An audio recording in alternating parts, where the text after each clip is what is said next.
Hey, hi everyone. Let's continue with our integration series part 2. So, in our previous session, we talked about basics of integration, right? So, if you remember, we talked around these things, right? What is the integration, why we need integration, what are the benefits that we get out of integration, right? So, there are some fallbacks, but that we are going to, take when it comes to security and the things, right? But all in all, whenever we want two different system to communicate, that's where we have integration, right? So just a quick recap, right? The important things that we learned from the previous session, like, so this is one endpoint, this is another endpoint, right? This endpoint is requesting something to this, and this is giving response to this requesting endpoint, right? So request, a response, and the channel over which it is flowing. So these are the three important words that you should remember, right? Request, response, and the channel over which this request is going and response is coming, right? So request is called request payload, right? And response is also called as response payload, right? So request can be sent in different formats, response also can be received in the different formats, right? But generally whenever we do integration, we need to talk to the language that person understand, right? So that there is a communication. Otherwise a person talking in some other language with the person who don't understand, there won't be communication happening, right? So we need to come to a common ground. That's where generally when we speak of rest integration, it's generally in the JSON format we receive the response. Request also you can send in JSON format or text format or any other common format, right?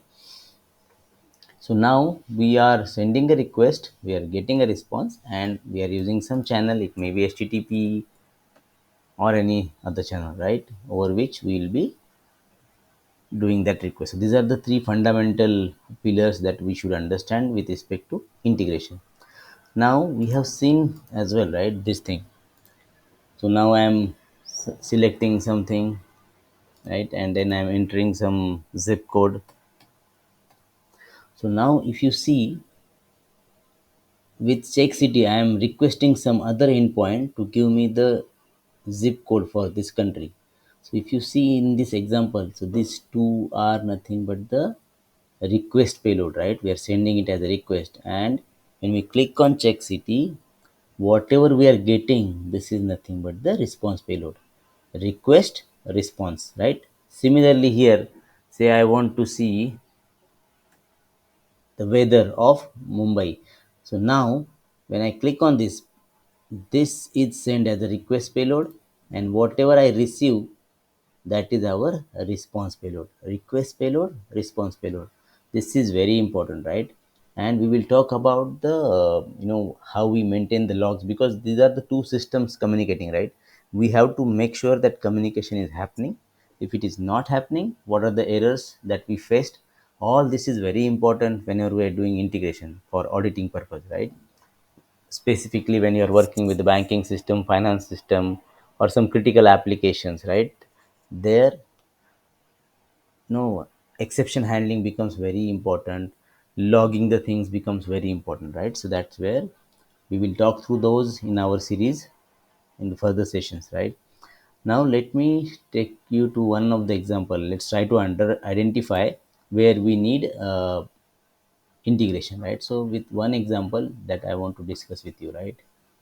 So imagine you run a bakery. Okay, this is all taken from Chat GPT, right? The samples, and this is what I tried to explain with this diagram. So imagine you run a bakery that sell cakes, okay, cookies and bread, and you have different systems. So say a customer can order cake via phone, he can come directly to your shop, or he can order online. Now these are the three different channels with which customer can order. Once you receive order, you will start preparing that, right? But if you see here, there is no connectivity. Things can go wrong, right?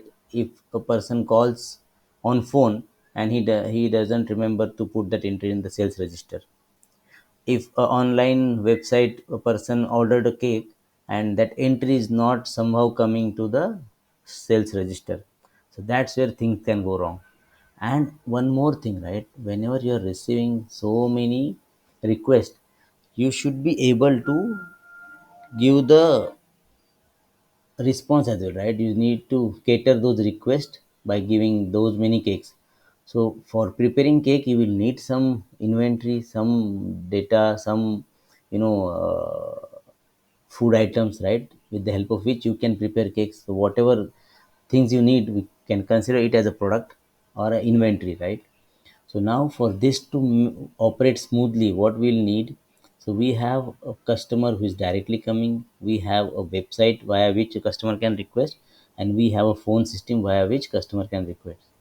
Now we need to do integration first with the website. So if anyone goes to website and orders, that should come to our sales register or our some software, right? Common software.